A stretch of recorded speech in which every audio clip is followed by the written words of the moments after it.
A day in the life of a 21 years old college student na sumubok magnegosyo sa tulong ni Sante. Ngayong araw pong ito ay very excited na po kami para mag-attend ng Sante Salvo 2025. Kaya agad-agad kaming nag-book ng Grab para mahatid na kami sa Pasay, kung saan doon magaganap sa World Trade Manila ang salvo ng Sante Barley International. O diba ang sosyal? At pagdating nga namin doon ay agad bumungad ang poging big bike ni Sir Chris o mas kilalang Shintaro at ang mga car incentives na natanggap ng mga elite sa industriya ng Sante. Nakadisplay din dito ang Porsche ni Sir Joey Marcelo, the very humble CEO ng Sante Barley International. And speaking of Sir Joey, ay napakaswerte namin at nakita namin agad siya. At nakapag-picture pa kami at pinag-A pa namin. Sige! 1, 2, 3, go! Habang naghihintay magbukas ay merong mini program at pag-games na hinanda ang ating mga host. Napatanong na lang ako sa sarili kung kailan ba tayo mananalo dito. Wala eh. By the way, ang dami pong taong pumunta sa Salvo galing sa iba't ibang parte ng Luzon, Visayas at syempre Mindanao. At sa wakas naman, sa tagal ng paghihintay ay nabuksan na din ang daanan ng walang hanggan. Char lang. Kaya naman, goosebumps talaga ako nito, ewan. Dami ba naman ang umattend? Ay, nakaka-hype. At syempre naman, ready na kaming mag-enjoy dyan. At hindi ko kakalimutang magpa-cute naman. O, diba? Ang daming tao sa likuran. O, rhyme yan. Talagang mapapa-hashtag Sante Salvo 2025 ka talaga. Nagsimula na po yung countdown, kaya this is it, pansit. At nagsimula na nga, at sinimulan nito sa pagwawagayway ng mga bandera ng iba't ibang team under the Sante Barley Company. Grabe ang goosebumps. As in grabe. Grabe po yung goosebumps ko dito. At sumunod ang pagpasok ng mga board of directors ng Sante Barley International. Sundan ng mga elites, mga awardees at top ng Sante Barley Company. And all the way from New Zealand, andito rin si Mr. Peter Hope, ang manager ng Sante Barley Farm sa New Zealand. At ang tindi ng opening salvo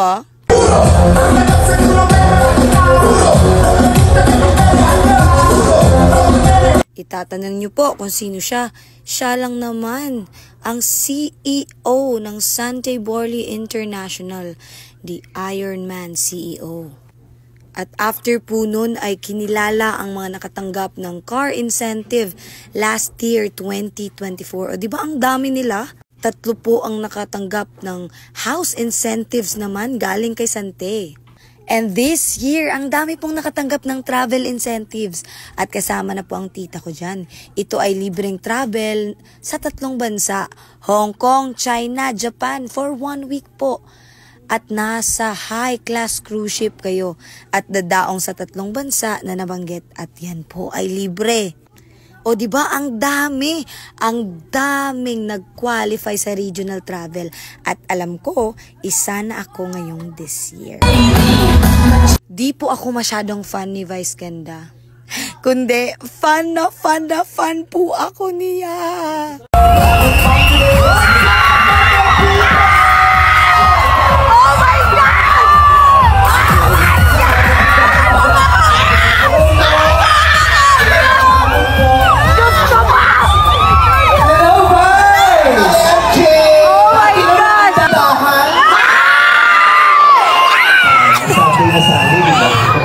Minsan-minsan. Oh my gosh! Makakauli na po ako. Ay! Ayan, sige, picture na lang ako ng picturean para make sure kung ipopost agad, i-edit muna sa face app. Smile! Thank you guys, have a seat! Oh my God! Grabe! At habang ini-interview si Vice ay para siyang Barbie na nagsasalita. At grabe yung words of wisdom niya ha. Ikinikwento niya kung bakit siya napa-oo ng Sante Barley at ang health benefits nito sa katawan niya. Surprises and possibilities every day. At ipinangako yan ng Diyos sa atin. Diba? Na hindi tayo, kaya ang laki-laki ng ginawa ng Diyos sa atin ng mundo at napakaganda ng mga Noon sa TV ko lang, sa Showtime ko lang siya nakikita, pero ngayon nasa harapan ko na siya in person. Kaya it's just so real talaga. Make a positive impact on health. Love you, bye! Bye! Oh my God!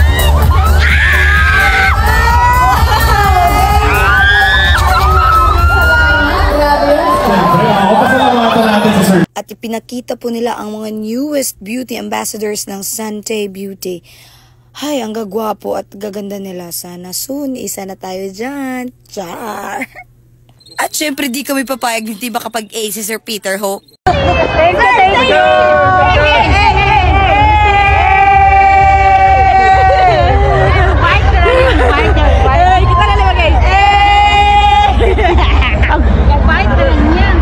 At after nun ay nakarinig kami ng very powerful message ni Sir Francis Aladano. Sir, grabe. You really made us understand the word synergy. At sino ba naman ang mag-aakala? Bossing Vic Soto? Totoo ba to? O nananaginip ako? Hi, fans! Ayun mo na Ito na ulit na sigawan. Mahina, hindi ko marinig. At that time nga po ay in-interview po si Bossing Vic kung paano din siya napa-oo ng Santi Barley. At alam niyo ba, habang nakikinig ako, ay day, para akong gumuguho talaga, ewan. Love you, Vic! Maraming salamat, Bossing Vic Soto, Sir Joey Marcelo. Mas mahal siguro na siya bayad. Gamay na instruction. Love you! I love you, Bossing! Ay, wagas kumaka-I love you ang maring nyo. At ito na nga, si Darren!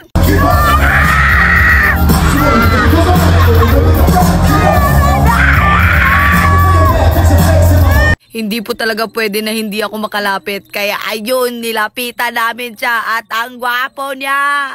Darren! Love you,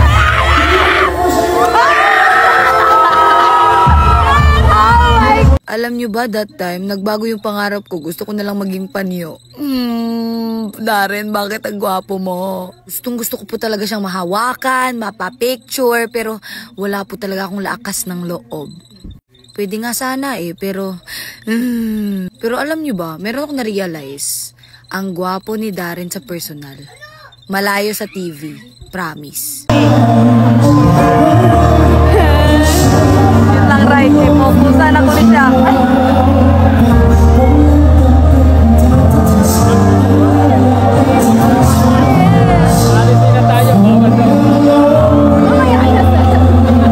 Saglit lang naman to I love you, baby boy!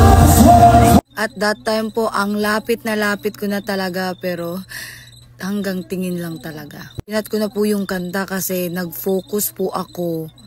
Bang ang gwapo na, talented pa, galing sumayaw, galing kumanta. Ano pa bang kulang sa kanya? 'Di ba wala na?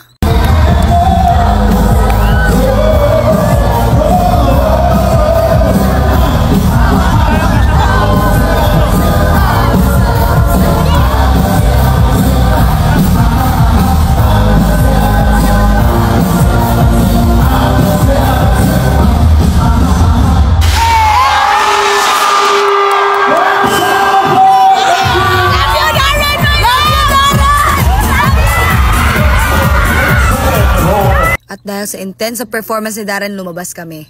At nakita namin si Serio ng Hoka. Hello, Pagadian! Join kayo ha sa Sunday Barley Trilogy Run. Yes, sir. Yes, sir. At next po ay pinagsalita si Mr. Peter Hope ng New Zealand kung gaano po kaganda at ka-organic po ang Sante Barley. Merong mga clips kung gaano po kalapad ang ating barley farm sa New Zealand at paano ito hina-harvest. I-check nyo po sa Sante Philippines, nandun po yung video kung gusto nyo makita. At alam nyo ba yung naging top 1 ng Sante Elite ay isang Bisaya. Sir Melchor, daog-daog, sir, congratulations po. Proud na proud po kaming mga Bisaya sa inyo. Alam niyo ba na si Sir Melchor ang nagpapatunay na hindi hadlang ang kahirapan para umangat ka sa buhay? At dito po ay pinarangalan ang mga top 10 global dollar earners ng Sante Barley. Dito kasi po sa Sante, hindi ka lang makakakita ng peso, kundi po makaka-earn din kayo ng dollars. At dito po ay inawardan din yung top 10 na may performance bonus. Ito po ay bigay ng kumpanya sa mga taong grabe yung sikap. Tingnan nyo nga po, top 4, 2 million. Saan ka po makakakita niyan? At syempre di magpapahuli yung upline namin, Sir Gerson at si Ma'am Ivy Gallego. Nakatanggap din sila ng 2 million. At 5 million naman po sa top 2. Top 1 Performance Bonus Awardees.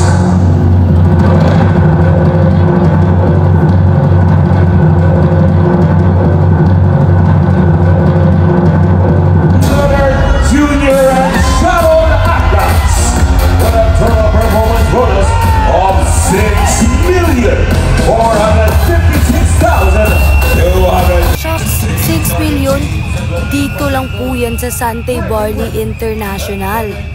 At ito po yung paraffle. May minor, major, at grand prizes po. Hindi ko na po na video kasi nalobat ako. Pero magpipaste po ako dito ng pictures. Hindi man pinalad sa raffle, pero at least cute. Char, joke lang. So that's all for today's video. Bye-bye!